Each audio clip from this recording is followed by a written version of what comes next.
So this session is really, really important, not just because, how do you put it? A whole community sitting together and talking about something builds strength. There's a little story that my mom used to tell me. And I'll quote it back to you today. The story was, there was a man who called his 5 sons. And he told his 5 sons, I'm going to teach you what strength means. And all of them looked at him and said, he's gone mad. He's become old. He doesn't understand anything. We are very strong. Look at our body. Look at us. Our mind power is so good. We are wonderful with each other. The old man was a very smart old man. He told these guys, go out and find thick sticks and bring them back home. So each of them got one stick back home, which was nice and thick and brilliant. They said, that's how strong we are. So he said, okay, fine. Each one of you break the stick now. And each one of them broke the stick. And they said, what's such a big deal? I mean, look, our father's really gone insane. He's first sent us to bring these sticks, and then he's asking us to break them. Of course we can do it. What's the big deal about it? Now the wise man said, you've been able to break one stick. Go back again, pick up sticks and come back. Now these guys were like, oh my God, really? Our old man is really an old man and nobody should listen to him. So with a lot of regret, they anyway came back because, they were taught that you must respect the old people. So he came back, they all came back with each one with a stick in their hand. Now he said, put all the 5 sticks together. And now each one of you tried breaking it. They couldn't break it. And that's what today's panel session makes me understand, that when we put people together, people who have strength, people who have a voice, people who have an understanding, people who can talk to people, that's really how you gain strength. If you stand alone, you're standing alone. As a group, you can speak a lot more. And so thank you very much, each and every one of you, for standing in a group. Dr. Kwesi will be talking to each one of you, and I will be helping on the back, at the back seat. So over to Dr. Kwesi. Dr. Kwesi, we will start with Dr. Nivedita, and then we need to call Archana and Rashmi. Thank you. Yes, so good evening, everybody from the MetaHealth community and those who do not belong to the community. You're also welcome, dear guests. This is the 51? Yes. 51 today, Anu? Okay. Yes. So this is the 51st talk of the MetaHealth India community. And that's really amazing what you have organized in the days of the lockdown, so that we are connected and that we can grow by sharing our knowledge and our experience with each other. My acknowledgement to Anu and their team, especially to Shahina, who organized these 51 meetings.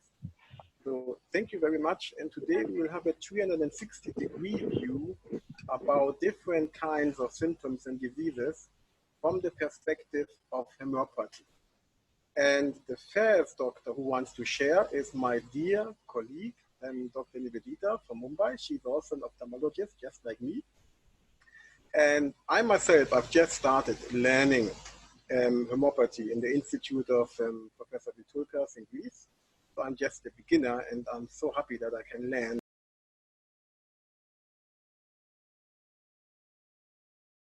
this talk. So Dr. Nivedita is also an ophthalmologist, and she is going to have the first word to introduce, to start this meeting. So Dr. Nivedita. Thank you so much, Dr. Kwesi. Thank you, Anu, for giving me this opportunity. Hello, friends. Like last time, I would again like to re-mention that I am not a homeopath, but I am completely in love with homeopathy. My mom is a homeopath, and I've grown up only on homeopathy medicine. So by profession, I'm an eye surgeon and a research scientist. And what I bring to the table today is my experience with COVID-19 here in India. Last time I had shared the survey of how people are mentally feeling. I had conducted a survey and I presented that to you all.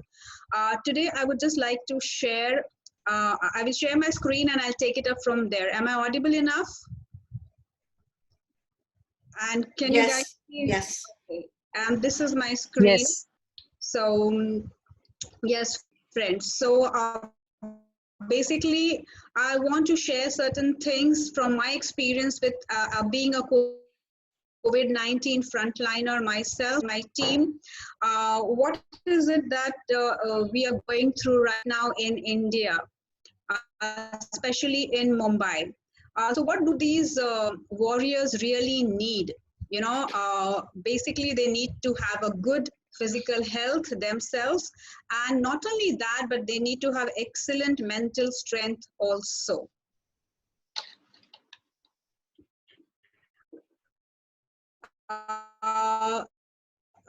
This is of the it's actually very recent, but a few days back, the nurse who infected.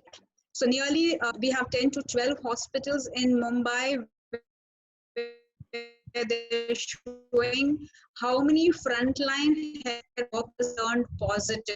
And friends, the number is really large and it is growing. But the frontliners in my hospital, it's been 5 weeks since we have been a COVID-only hospital, and we do not have any positives so far, touch wood. And saying what is it that is the difference between these 12 hospitals, which include the government hospitals as well as private corporate hospitals. And I started to look at and find reasons for the same. So why is it so? So when I looked at the reasons, of course, apart from good quality personal protective equipments that we are providing to our frontliners, we are also taking care of them. We are caring for them, we're boosting their morale, we're feeding them 3 nutritious meals a day, providing safe stays to them so that they are in isolation, they're not going back to their homes and infecting their families or the community at large. And we are giving assurance to their family that they are safe and they're being taken care of. So how has this really helped?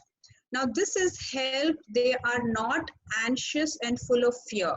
So the frontliners in my hospital, which are 55 plus, vis-a-vis if I compare it to the other places, they are not anxious, they're not full of fear. They are more composed, they are more relaxed in the war zone. When they really enter the ICUs, when they enter the wards, they are much more relaxed. That's also giving better productivity. Knowing that the authorities are genuinely concerned about their well-being matters to them and their family. They don't have to make any demands. Most of the places I saw, the nursing staff, the ward boys, the doctors are coming out, voicing, asking for things. Whereas in our institute, in our team of frontliners, there has not been a single day where they have to come and make a demand, because they're really provided. Before they can ask us something, we really provide them what is required. So they are in a more balanced state of mind. This is what I really concluded when I was looking at things. So vis-a-vis the frontliners who are in a panic mode and are complaining and fighting with the management or the government, our frontliners are not contracting COVID-19 because I feel they really feel safe. You know, when you really feel safe and when you do not have that fear factor, that anxiety, that tension, oh my God, am I going to contract COVID? What's going to happen to me? Will I survive? Will I make it through? When you're not in that space, friends, this is one of the rooms where my COVID frontliners are helping a COVID patient. So in short, what I would like to say and conclude is, what and how you feel inside is more important in fighting the invisible enemy than the outer reality. So friends, I think it's basically your mental state, which is very, very important, and it is very individualistic. But of course, what has really helped, I feel, is be standing in unity with the frontliners, having their back, giving them that confidence, and they also feeling, after all, we're all humans. The frontliners are also humans with emotions, with love, with fear, with anxiety, with the same thoughts about their families. So if we can take care of their emotions and their feelings, I think we are really assisting them to go out and fight. So I think it's all about the emotions. It's all about your inner environment and the balance that you're creating for the frontliners. That's all I would like to share from my experience. Thank you so much. Thank you very much, Dr. Nivedita, for this overview and experience in your clinic. That was very, very fascinating. Thank you very much. How you keep your staff fit by empowering them mentally and having this inner strength to cope with the challenges. So I would now ask Dr. Archana to share, please.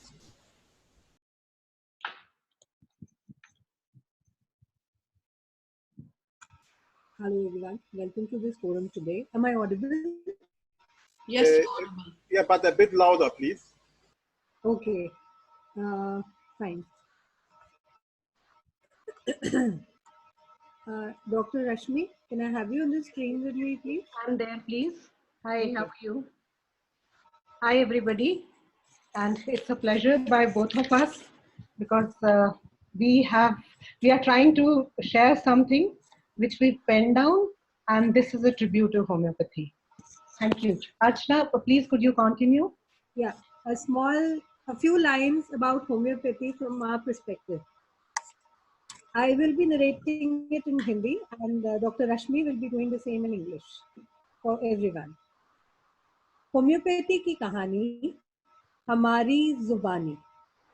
कहते हैं जो दे दो इसे सिर्फ खांसी जुकाम में, ये नहीं है बनी बड़े इलाजों के काम में। कभी देखा है उन नम आंखों को, माँ की आंखों को, जो बदलती हैं मुस्कान में, जब वो कभी देखती है खिलखिलाते हुए अपने बच्चे को इस दुनिया के मैदान में। हमने देखी है वो होम्योपैथी, हमारी प्यारी मीठी होम्योपैथी। सुन पाता है वो, बहरा नहीं है वो, क्षितिज को पाने की क्षमता रखता है वो। ऐसी है हमारी मीठी गोलियों की होम्योपैथी से इलाज की कहानी। फटे हुए पैरों के फटे हुए छालों को बिना सुई के सिलते हुए देखा है हमने। चोट में से फांस को बिना छाप के निकलते हुए देखा है हमने। टूटे हुए रिश्तों को, टूटी हुई हड्डियों को चीनी की प्यारी सी सीमेंट से जुड़ते हुए देखा है हमने।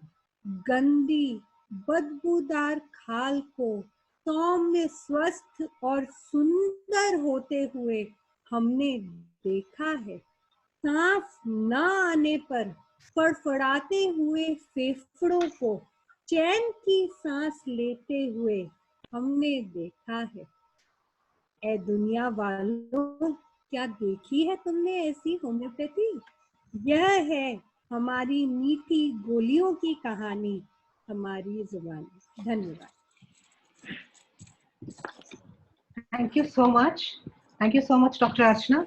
And now for everybody, we'll share this poem in English also.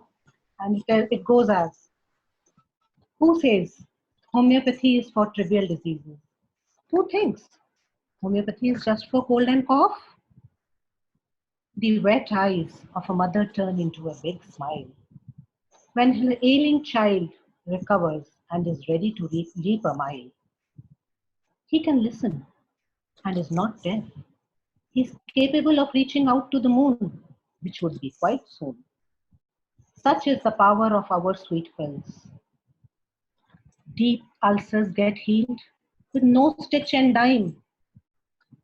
Splinters are expelled without an ulcer in no time. Fractured bones fuse and identify. Broken relationships unify.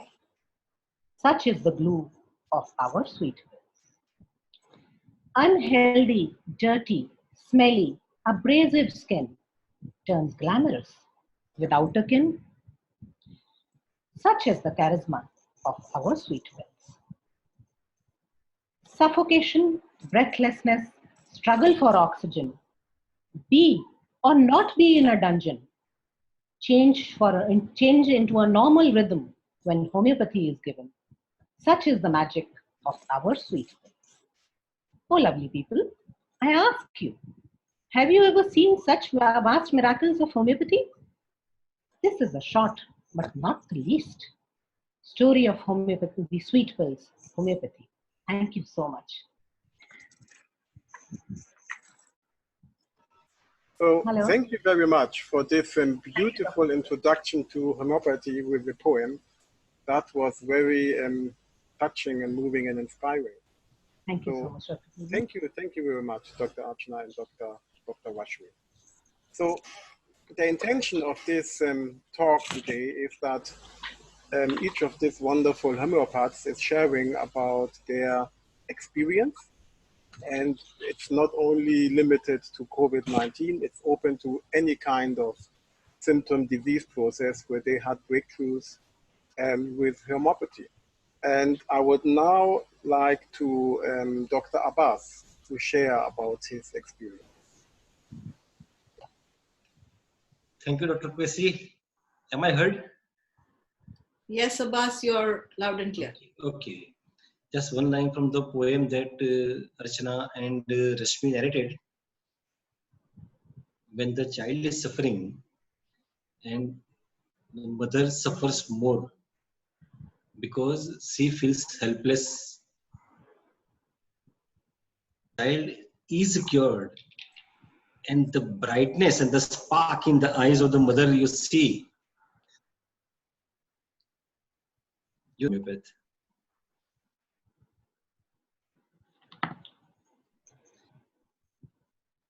My voice or what? Hello, Dr. Abbas. Okay. So only one case that I promised yesterday, my nephew's son. One day what happened, I have my loving patients actually who very frequently bring gifts for me when they come to the clinic. One day one patient brought a packet of almonds. I brought it home and just gave my sister. This child, who was 2 years old at that time, saw the packet. He snatched it from my sister, opened it, took out one almond and put it in his mouth. He tried to swallow the whole almond. It got stuck in the throat. Immediately my sister put her finger inside his mouth and took it out. By that time, the child was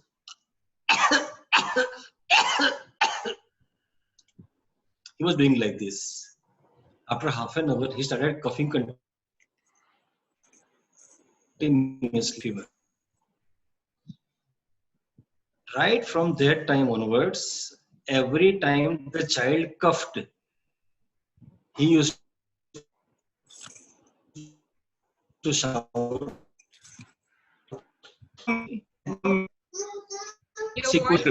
Your voice is trailing.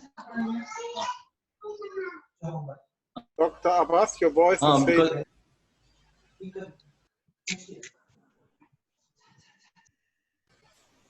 Dr. Abbas, hello? Hello. Yes, now we can hear you again. So he used to shout, "Mummy, Mummy." I'll show you the clip. I am trying to share my screen. This is the condition of the child for 4 consecutive days. Everything was given: belladonna, pulsatilla, gelsemium. Nothing helped. Lycopodium also was given. and then we see the child first, and then after the medicine. Okay, I'm just trying. Please bear me.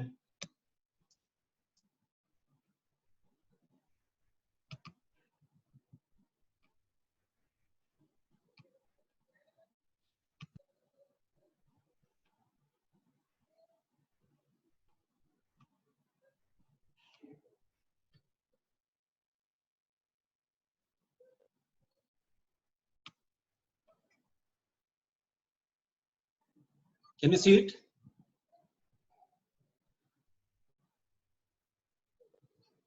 Yes, we can see it. Sound?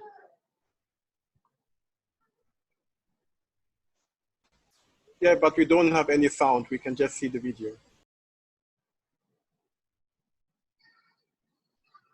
See, every time he coughed, he shouted, "Mommy, mom is very much there."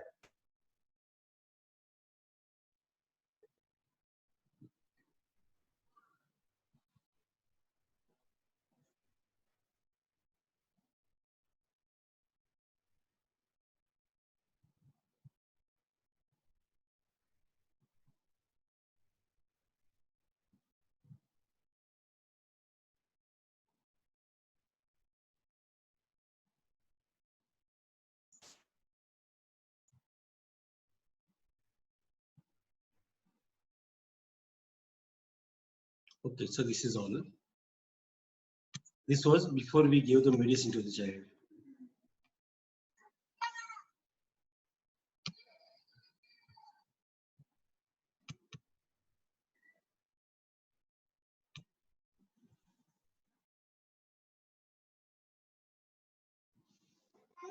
Okay, please. So this lasted for 4 days with no improvement at all in the condition of the child.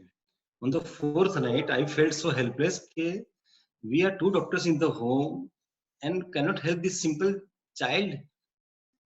Then I suddenly remembered what had happened before this occurred. The child swallowed almond, feeling of suffocation. That initiated the coughing. And suddenly I realized this coughing was acting as a trigger.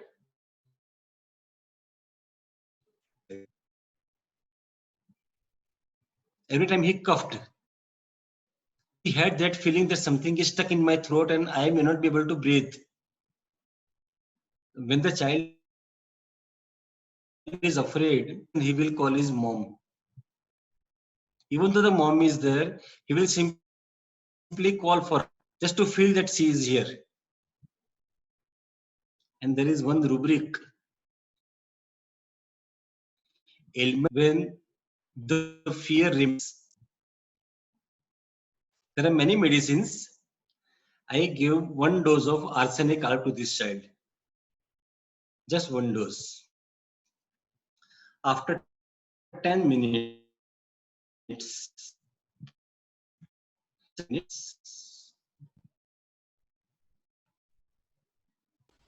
The voice is breaking again. It's fading again, Dr.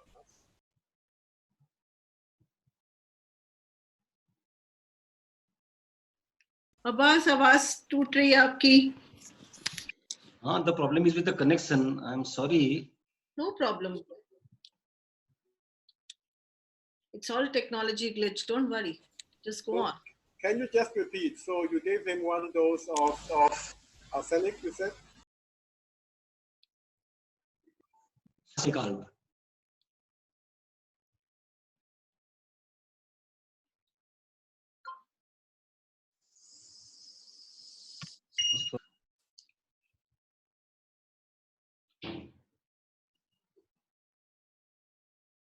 Dr. Abbas, can you hear us? We can't hear you, Dr. Abbas. Hello? It looks like the video is frozen. Dr. Abbas? Yes. Can you continue? It is coming up. Maybe switch off your video. Maybe switch off your video. Maybe then your connection gets better. I'm sharing this screen. Okay.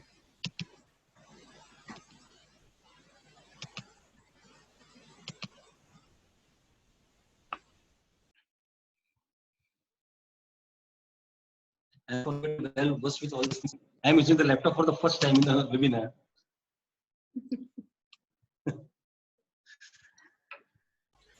My God, this is not coming on the surface.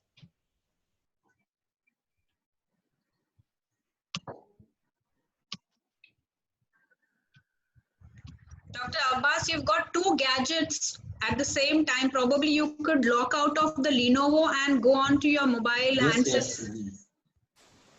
Because previously the laptop was not working, so I was just so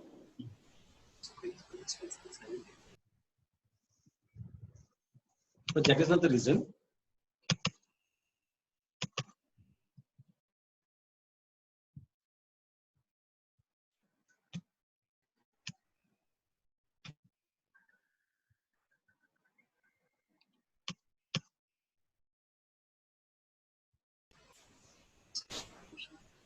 But I do it. So you want to share a video again, Dr. Abbas?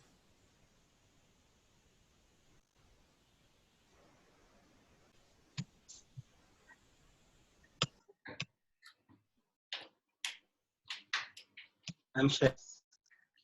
Can you see the video?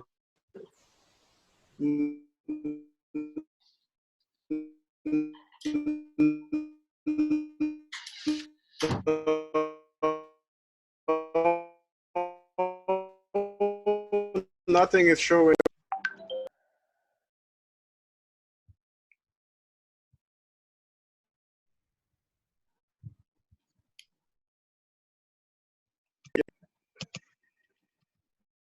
Okay, we can see some video. Can you see the video? Yes. Please. Yes. Hello. Yes, we can see the video, Dr. Abbas. We can see the child and now relaxed and normal. Okay, now I am switching it off so that we can talk.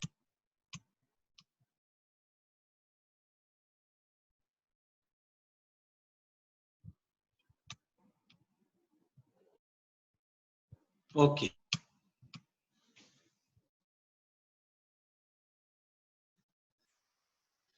Sorry. So it was very fascinating.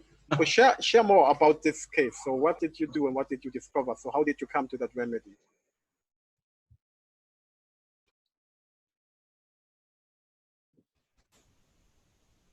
Because when you shared about the rubric,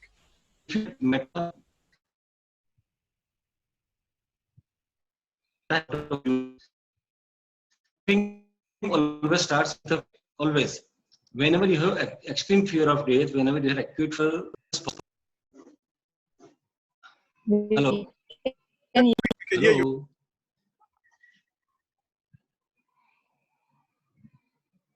The problem is actually this connection. It is so poor. It just comes and goes and comes and goes, and you're sitting in I get lost. Area. It's a big thing that you're still talking to us. So just relax and chat, and everything will fall in place. Take off your video and just talk. So whenever there is an acute fear of death, acute fright,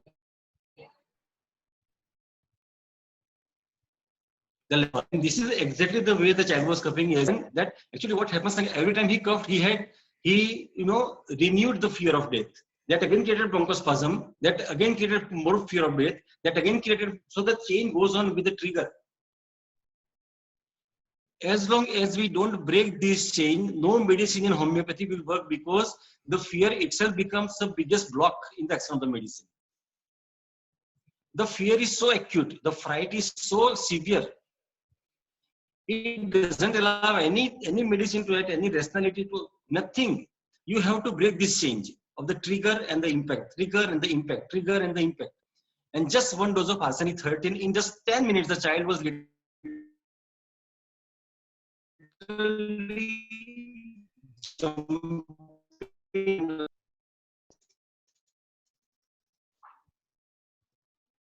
this is 10 minutes. No medicine, no other medicine would have created this impact on the child. And after just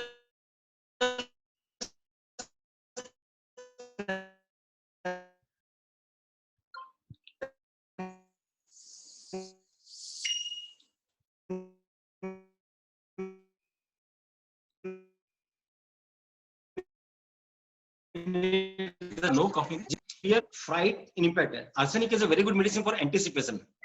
You know, when the child has this coughing, he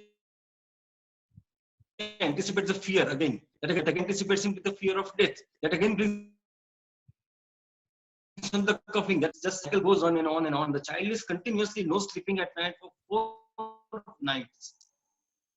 And in 10 minutes, when he was jumping, can you just believe that this child has not slept for 4 nights consecutively, 4 days and nights? He was crying. This is how the energy changes. You know, the internal energy of the person. No other medicine in the world can do it except homeopathy. Because it simply communicates with the energy. It simply alters the energy directly without altering the physical part of it. When we take allopathic medicine, we correct the physical organ, that again corrects the energy. But here it is straight to the energy, no organ is involved. And once the energy is corrected, then no organ can be affected. If the child would have carried on this without arsenic, he would have developed pneumonitis, 100%. But then suddenly that whole process is broken. Just one dose. That's a no very repetition. powerful sharing. But it has to click Thank you, like this. Dr. Abba.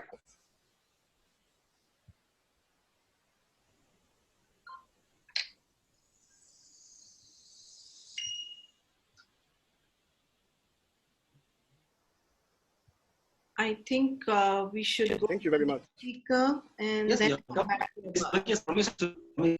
Yes. So, Dr. Manorama, I would please ask you to share.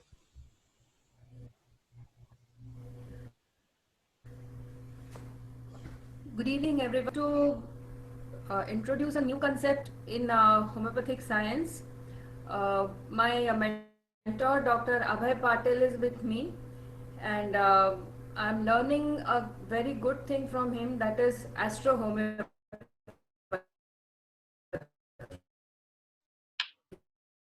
What's happening?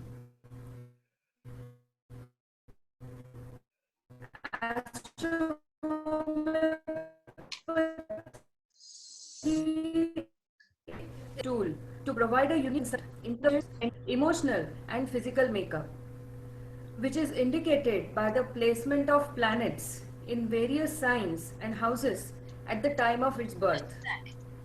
Depending on their placement in the horoscope, each planet and its sign have a certain characteristics which may be weak or strong.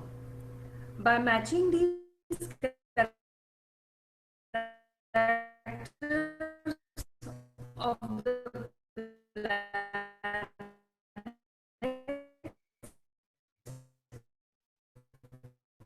and their signs, also in one's horoscope, one can determine the key features and disposition of patients. The most important chart and the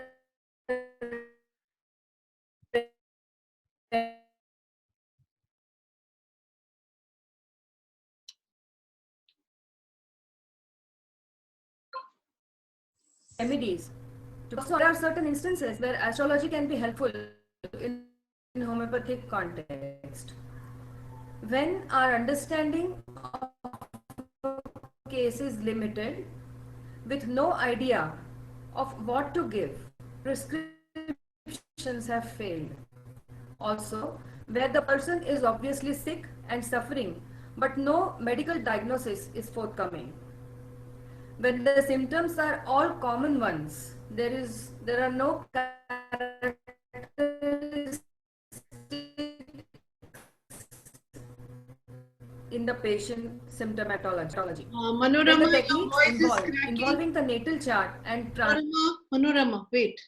Your voice is cracking. So this is what you do. Take off the camera completely and then you talk so we can hear you, and repeat everything again. Just go very slow. Take off your camera. Yeah, that's better. Now just start talking and go very slow. We couldn't hear anything that was. I don't know what's happening. The connection. I could hear you clearly with your connection. Yeah, continue, Dr. Mano. Yes.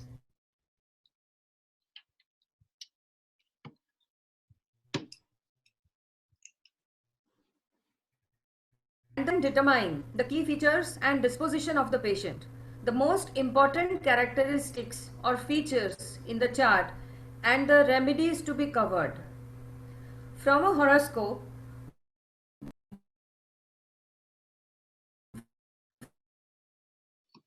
one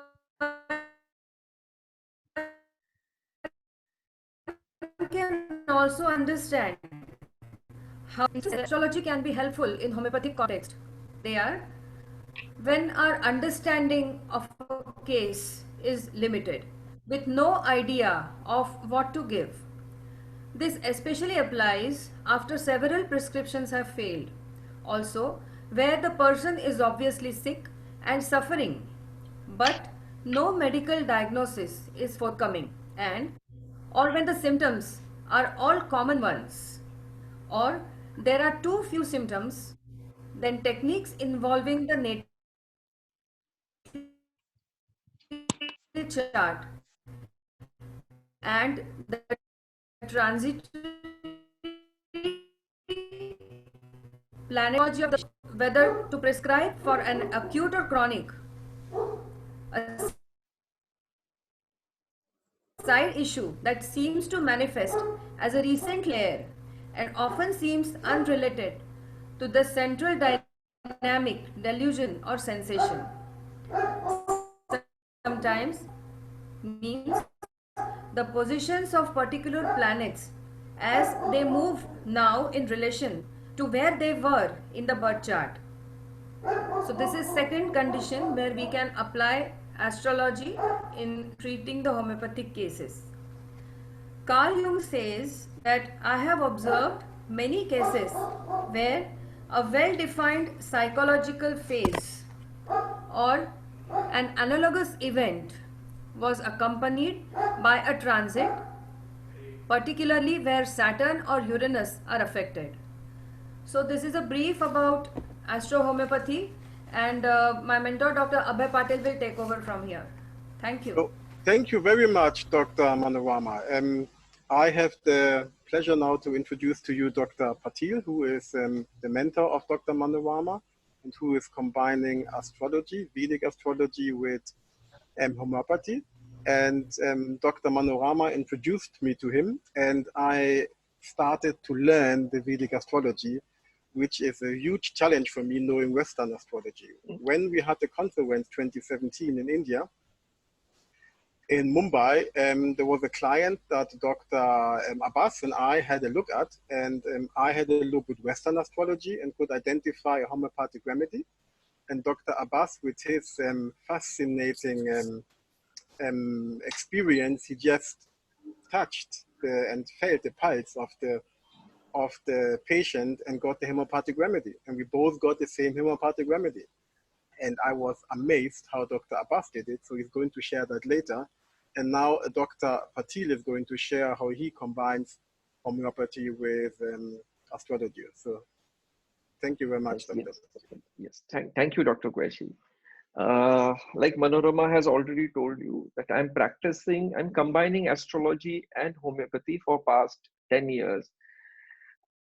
We started the journey in camp patients with my sir or my guru, Dr. Vijayakar, where we used to see thousands of cases in a day.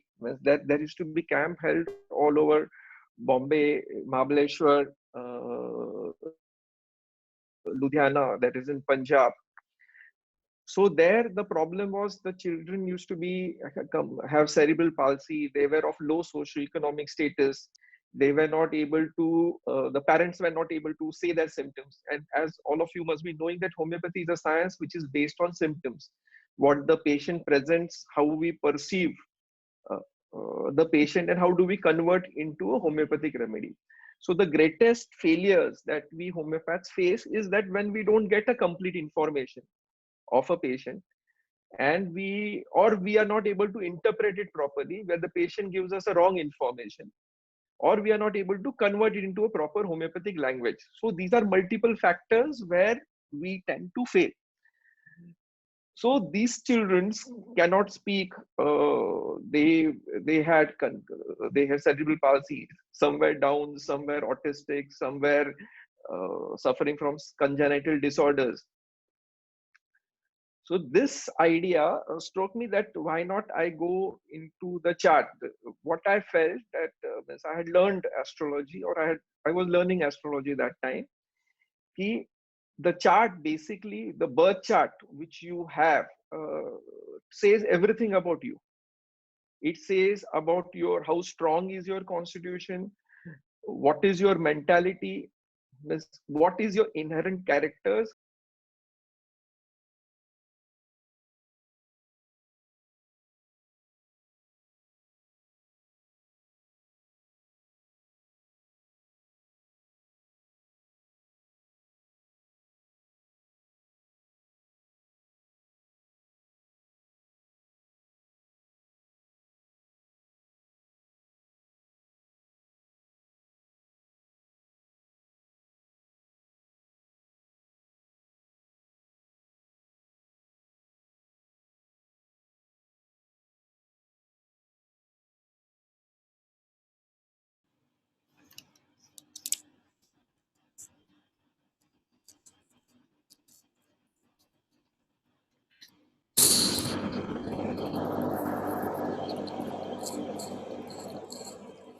Can you hear him? Hello?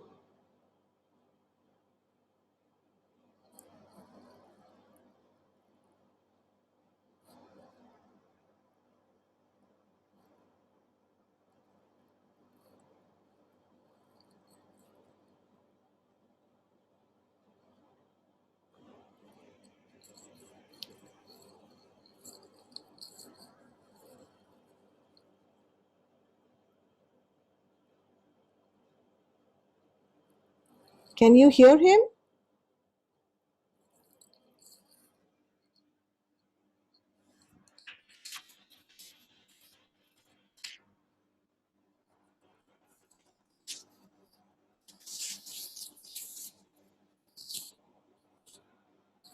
Dr. Kwesi, I can't hear a thing over here. So